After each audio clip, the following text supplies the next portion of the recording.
Ne laissez pas le diable devenir une pierre d'achoppement pour vous, pour être offensé au travail, et offensé à l'église, et offensé dans votre foyer, et offensé par votre mari ou par votre femme, et offensé par vos enfants, et offensé.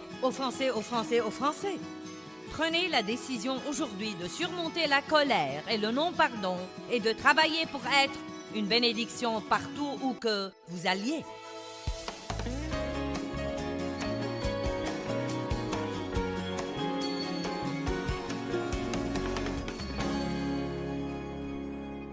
Ce matin, nous allons parler d'un domaine spécifique où nous avons tous besoin de progresser, et c'est de surmonter la colère et le non-pardon. Surmonter la colère et le non-pardon. Je me demande combien de personnes en colère il y a ici. Ce n'est pas parce que nous sourions les uns aux autres et que nous disons « Dieu soit loué, merci Jésus » et que nous chantons que nous ne sommes pas fâchés. Il y a beaucoup de chrétiens fâchés dans le monde et Satan nous donne beaucoup d'occasions toutes les semaines pour nous offenser. Donc, si vous êtes ici et que vous n'êtes pas en colère et que vous n'avez aucun non-pardon, cela ne veut pas dire que le message n'est pas pour vous, car vous aurez des occasions avant la fin de la semaine. Amen. Le premier verset que nous allons voir est 2 Timothée 4, 14. Alexandre, le forgeron, m'a fait beaucoup de mal. Le Seigneur le lui rendra. Vous n'aimez pas ça? Il n'a pas dit « je le lui rendrai ». Il a dit « le Seigneur lui rendra selon ses œuvres ». Garde-toi aussi de lui, car il s'est fortement et excessivement opposé et résisté à nos paroles. Et dans ma première défense, personne ne m'a assisté comme mon avocat, ou pris mon parti, ou même été avec moi, mais tous m'ont abandonné. Maintenant, imaginez Paul, il aidait ces gens, il mettait sa vie en jeu tous les jours pour eux.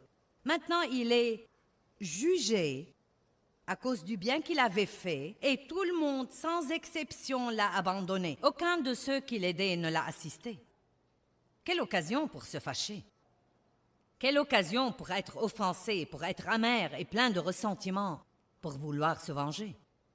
Mais vous savez, une personne, un homme ou une femme de Dieu qui a l'intention de suivre Dieu et de marcher dans la puissance, sait qu'il ne faut pas laisser ça arriver, car la vérité est que, même s'il était fâché contre eux, ça ne leur aurait pas fait de mal, ça n'aurait fait de mal qu'à lui.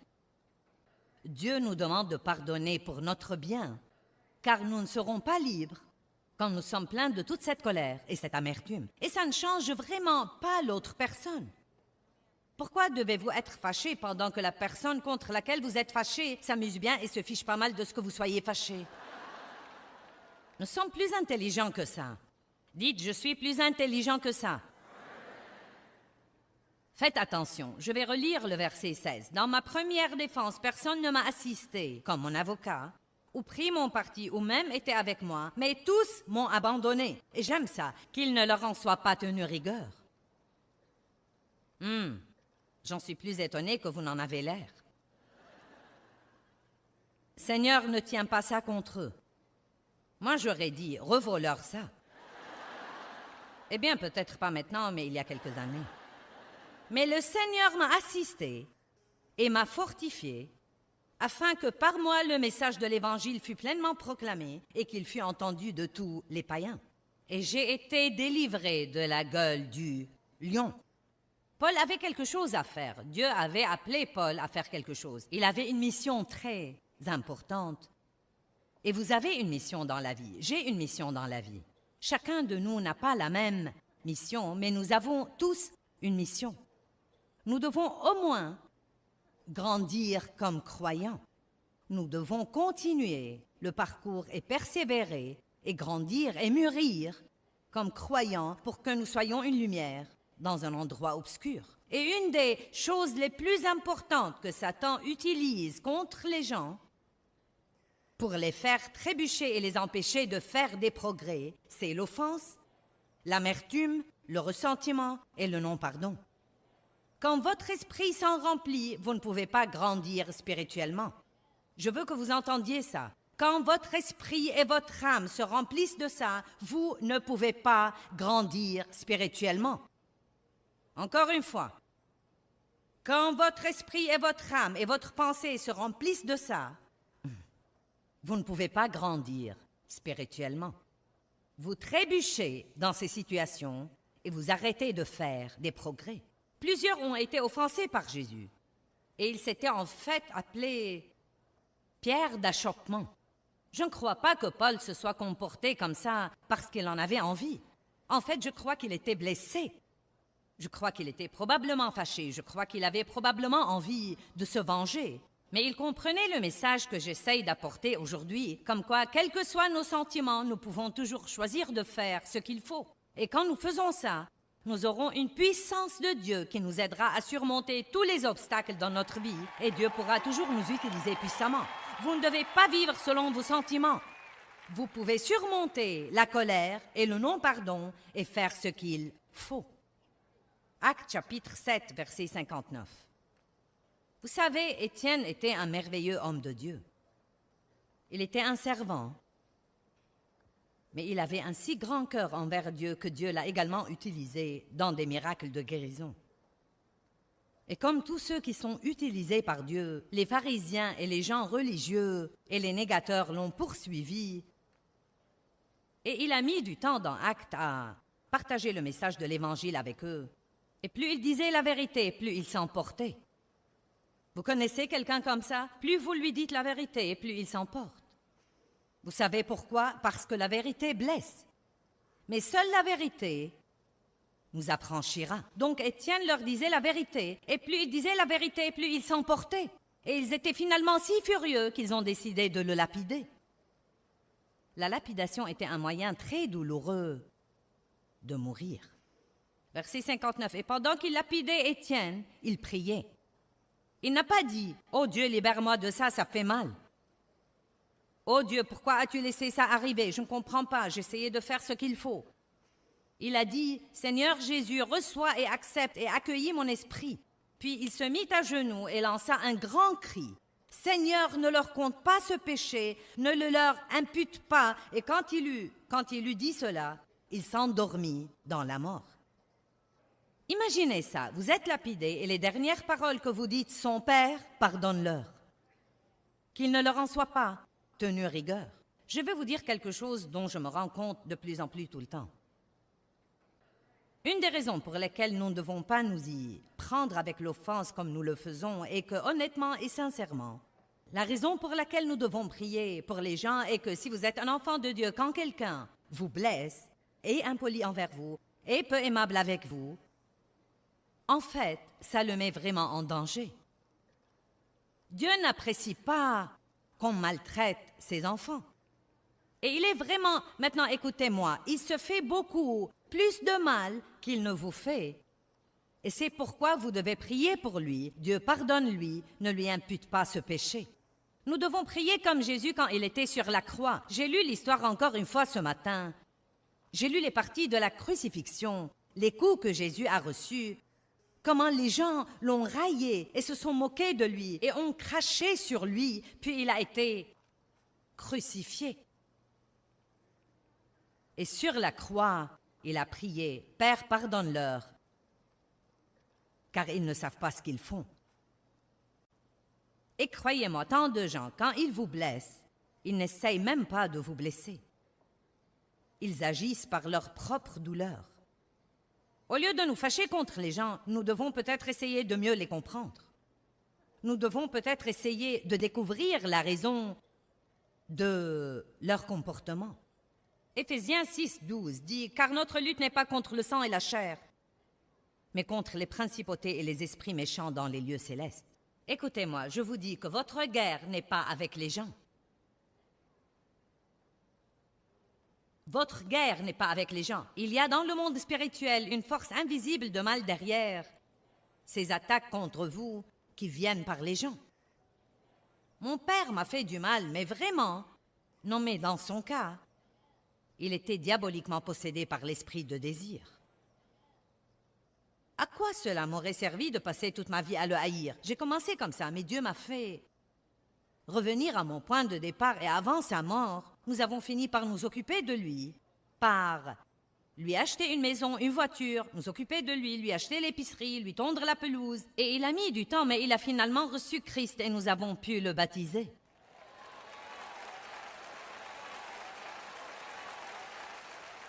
Il n'y a rien qui en dise plus long à vos ennemis que de continuer à être pieux avec eux. Mais ne laissez pas les gens vous marcher sur les pieds.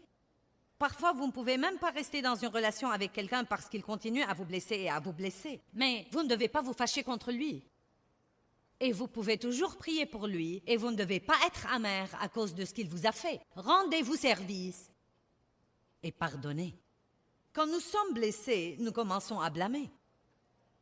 C'est très normal, vous voulez blâmer quelqu'un. Mais blâmer là où il ne faut pas blâmer ne fait qu'amplifier votre douleur. Il ne la supprime pas, ni la grille. Donc si vous voulez vous fâcher contre quelqu'un, fâchez-vous contre le diable. Ne vous fâchez pas contre les gens. Mais même quand vous apprenez que le diable est derrière vos problèmes, comment vengez-vous de lui? Vous ne pouvez pas lui flanquer un coup sur la gueule. Vous ne pouvez pas l'étouffer. Vous ne pouvez pas l'étrangler. Même vous fâcher contre lui n'est pas la solution. Je vais vous révéler le plus grand secret dans la Bible. Le moyen de se venger du diable, c'est de faire autant de bien que vous pouvez, tous les jours, à tout le monde, partout où que vous alliez. Cela le rend fou.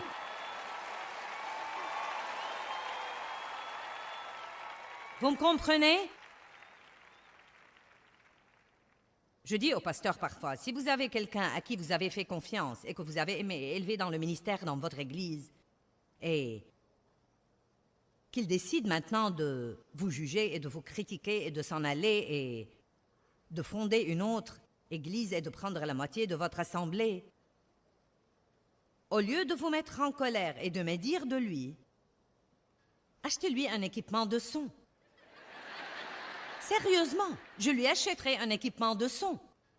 Je prierai pour lui et je le bénirai. Et à l'instant où vous faites ça, vous brisez la puissance de l'ennemi. Et non seulement vous brisez la puissance de l'ennemi, vous ouvrez une porte pour que Dieu vous bénisse vraiment. Et s'il prend 20 personnes avec lui, Dieu vous en rendra de 100. Et pas seulement ça. Ce qu'il y a, c'est que s'il ne se comporte pas correctement, il ne réussira pas de toute façon. Vous ne devez pas le craindre. S'il ne se comporte pas correctement, il ne réussira pas. Il suivra son chemin et sera la même personne malheureuse qu'il était quand il était dans vos rangs. Amen.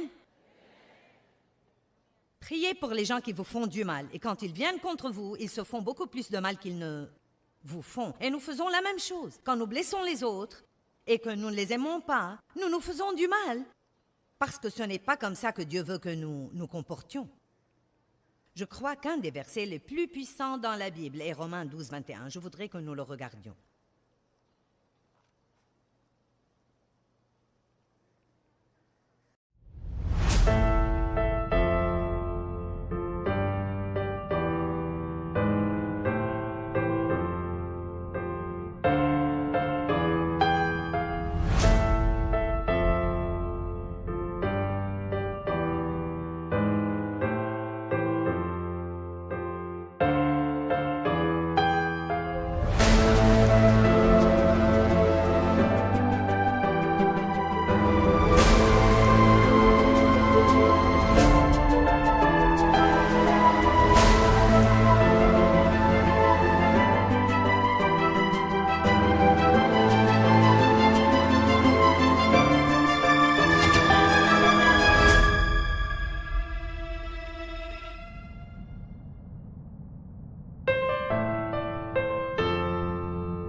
Il dit, ne te laisse pas vaincre par le mal, mais surmonte et maîtrise le mal par le bien.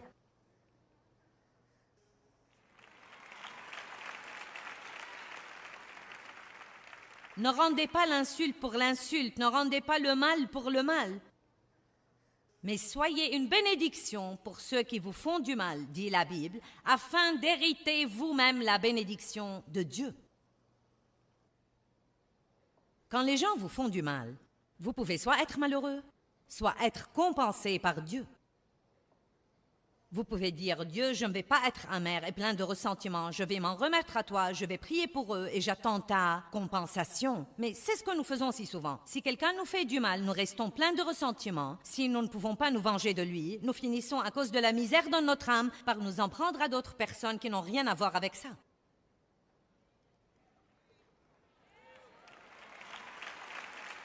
J'ai essayé pendant longtemps d'amener Dave à me compenser pour ce que mon père m'avait fait. Je ne me rendais pas compte que je faisais ça. Mais essentiellement, je sentais qu'on me devait quelque chose, que quelque chose m'était dû. Et croyez-moi, j'en voulais à tout le monde. Et j'avais une attitude de droit dont le monde est rempli aujourd'hui. J'ai droit à ceci, j'ai droit à cela. Eh bien, c'est mon droit. Vous savez, personne n'a droit à rien s'il ne fait pas ce qu'il faut pour l'avoir. Amen? Laissez-moi répéter. Personne n'a droit à rien juste parce qu'il est ici, sur la planète Terre, s'il ne fait pas ce qu'il devrait faire pour l'avoir. Et je ne dis pas de ne pas aider les gens qui ont besoin d'aide et qui méritent d'être aidés. Mais l'attitude de droit que prennent les gens est vraiment incroyable. Et ce qu'ils attendent quand ils viennent travailler sans avoir aucune expérience. Non, mais aujourd'hui, les gens s'attendent à avoir ce qu'on mettait normalement 30 ans pour gagner. Et on en a vraiment assez. Ce n'est pas bon pour les gens d'avoir trop de choses trop tôt. Laissez-moi vous dire quelque chose. Dave et moi, je ne saurais même pas vous dire combien nous apprécions tout ce que Dieu a fait pour nous durant notre vie. Non, mais c'était vraiment formidable d'avoir cette salle bondée tout le week-end. Mais vous savez quoi? J'ai partagé avec quelqu'un l'autre jour. Je me rappelle que j'allais à des réunions où il n'y avait que 9 personnes et que j'en prenais 5.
veux pas oublier ces jours-là.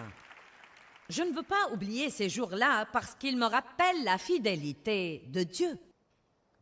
Dans Deutéronome 8, il dit « Souviens-toi de tout le chemin par lequel je t'ai pris pendant ces 40 années dans le désert, afin de t'éprouver pour savoir si tu garderais mes commandements afin de pouvoir te bénir. » Si nous n'avons pas ce genre d'année, nous ne saurons pas nous y prendre avec les bénédictions. Et aucune quantité de bénédictions ne sera jamais assez. Nous allons vouloir encore et encore et encore. C'est pourquoi nous devons faire attention de donner trop aux gens trop tôt.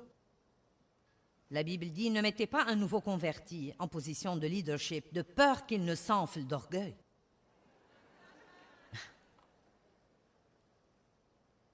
J'ai fait des choses stupides dans l'orgueil dans ma vie, et vous?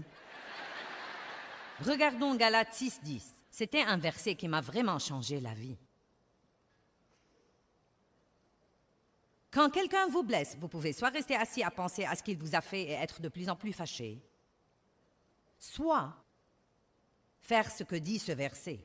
Ainsi donc, pendant que nous en avons l'occasion, pratiquons le bien moralement, envers tous, non seulement en étant utiles ou profitables pour eux, mais encore en faisant ce qui est pour leur bien spirituel.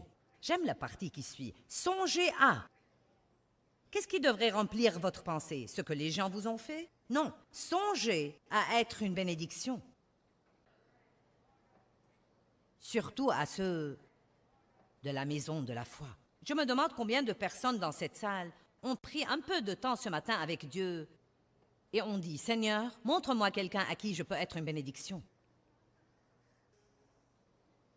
Quelqu'un que je peux aider aujourd'hui. » Combien d'entre vous avez préparé vos cœurs et vos pensées avant de sortir de votre maison, comme quoi vous êtes un serviteur de Dieu et que vous voulez guetter les besoins et que vous voulez guetter les gens qui ont besoin d'être encouragés?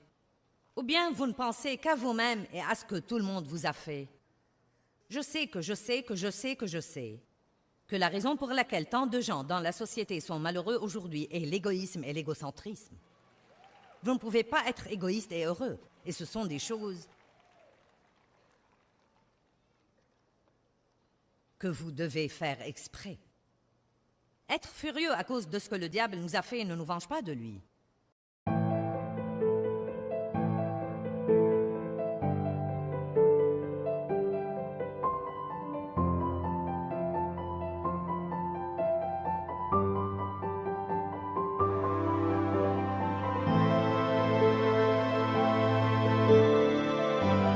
Mais être bon envers autant de personnes que possible est en réalité un tourment pour lui.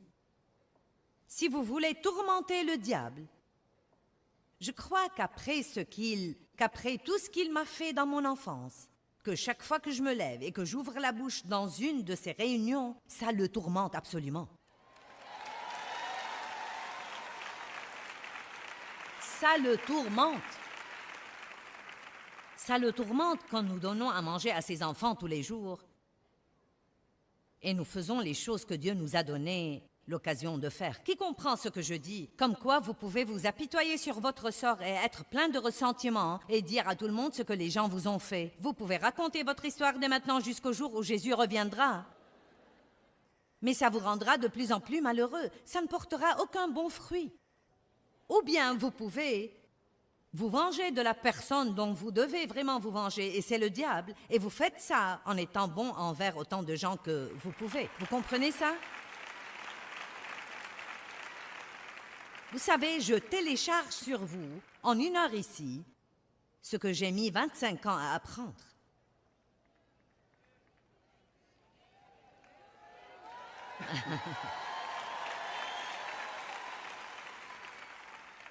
J'espère vraiment que vous pourrez comprendre la puissance de ce que je vous dis.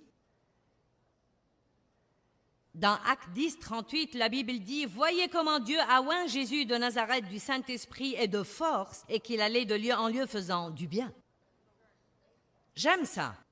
C'est la simplicité de la vie chrétienne. Ne laissez pas le diable devenir une pierre d'achoppement pour vous, pour être offensé au travail, et offensé à l'église, et offensé dans votre foyer, et offensé par votre mari ou par votre femme, et offensé par vos enfants, et offensé. Prenez la décision aujourd'hui de surmonter la colère et le non-pardon et de travailler pour être une bénédiction partout où que vous alliez. Maintenant, nous revenons de nouveau aux sentiments. Joyce, je ne peux rien changer à mes sentiments. Regardons Éphésiens 4, 26 et je partagerai avec vous un exemple que vous comprendrez. Verset 26. Quand vous vous mettez en colère, ne péchez pas. Vous n'aimez pas ça? Quand vous vous mettez en colère, ne péchez pas. Donc ce n'est pas la colère qui est le péché. C'est en faire ce qu'il ne faut pas. Une certaine colère.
Pourrait être un péché si vous êtes une personne coléreuse, si vous vous mettez en colère à tout propos. Non, mais si quelqu'un vous a maltraité, vous allez vous mettre en colère.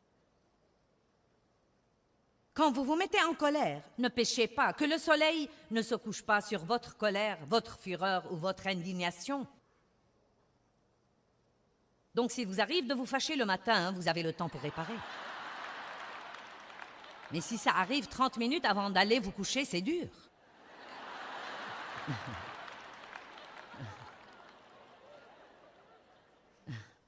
Vous savez, quand Dieu dit des choses comme ça, il ne plaisante pas. N'allez pas au lit fâché.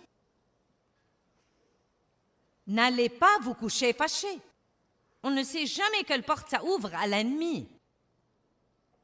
Mais je ne peux rien changer à mes sentiments. Peut-être que vous ne pouvez rien changer à vos sentiments, mais vous pouvez maîtriser ce que vous faites. Je me rappelle, il y a des années, Dave et moi nous disputions ou... Qui sait, il y avait toujours quelque chose pour se fâcher.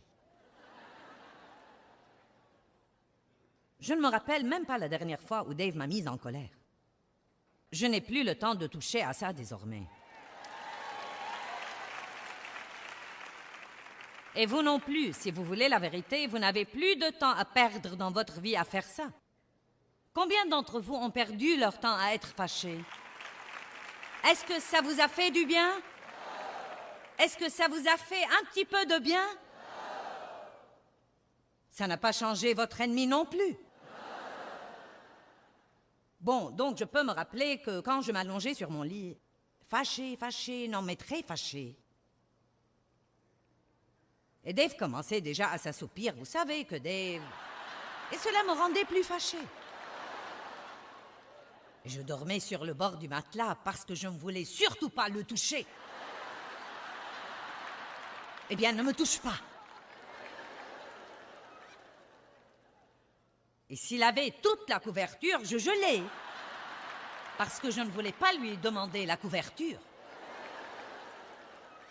Laissez-moi vous poser cette question. Il dormait, il avait de doux rêves, et j'avais froid et j'étais malheureuse. Maintenant, qui était le plus intelligent? Et voici ce que j'ai découvert. quand j'ai commencé à apprendre de maîtriser mes émotions et de ne pas laisser ces choses me maîtriser. Même pendant que j'étais... Step 1, wake up early, gonna rise with the sun. Step 2, get some good, some food in you. Step 3, think real hard about what you wanna be. Step 4, everybody just do your thing. Wake up, today's gonna be a good day. Wake up, today's gonna be a good day. Wake up, today's gonna be a good day. Wake up, today's gonna be a good day. Wake up, today's gonna be a good day. Wake up, today's gonna be a good day. Wake up, today's gonna be a good day. Wake up, today's gonna be a good day. Set your affirmations, aspirations. I got shit to do, the aftermath of preparation. Good food, good mood, blood in circulation. One step at a time, yeah, that's how you make it. Set a goal you control and the steps you take them. I try to pick one thought, have some concentration. And if I make a mistake, it's called education. I try to do this every day, call it replication. Wake up, today's gonna be a good day. Wake up, today's gonna be a good day. Wake up, today's gonna be a good day. Wake up, today's gonna be a good day. Wake up, today's gonna be a good day. Wake up, today's gonna be a good day. Wake up, today's gonna be a good day. Wake up, today's gonna be a good day. So life ain't easy, yo, I think there's a reason though. Ups and downs, just like every different season, yo. Sometimes I'm high, other times I'm barely breathing, though. I always gotta fight and hide from the demons, yo. Negative thoughts are poison, they ride, Head full of flies, so here come the clouds, They'll never stop unless I can swap all the bad for the good in my head when I'm lost, Yeah, so I'ma fake it till I make it. Positive thoughts are overtaken, I got patience. One day at a time is how you operate a cadence. A flow, you grow, you show yourself a foundation. Stay away from all the shit that causes temptation. I know that I like to do it cause it's sensation. I live my life in my head like a narration. Don't expect greatness, do my best, man, I'll take it. Wake up, today's gonna be a good day. Wake up, today's gonna be a good day. Wake up, today's gonna be a good day. Wake up, today's gonna be a good day. Wake up, today's gonna be a good day. Wake up, today's gonna be a good day. Wake up, today's gonna be a good day. Wake up, today's gonna be a good day. Wake up early, gonna rise with the sun. Step 2, get some good, some food in you. Step 3, think real hard about what you wanna be. Step 4, everybody just do your thing. toujours fâché, je pouvais choisir, que tout le monde dise « je peux choisir ». Je pouvais choisir de me retourner et l'étreindre de son dos.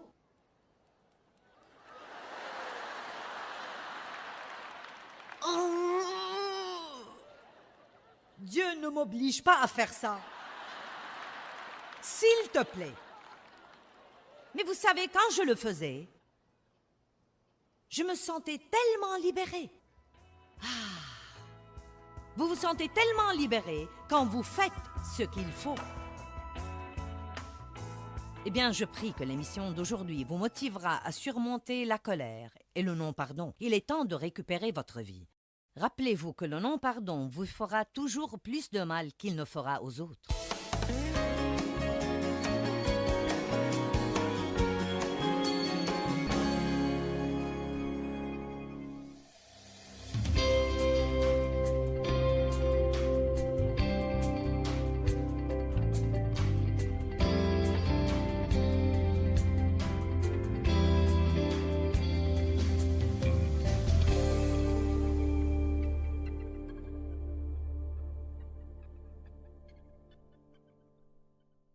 Thôi mong chờ vậy sao bật khóc cho ngu ngơ.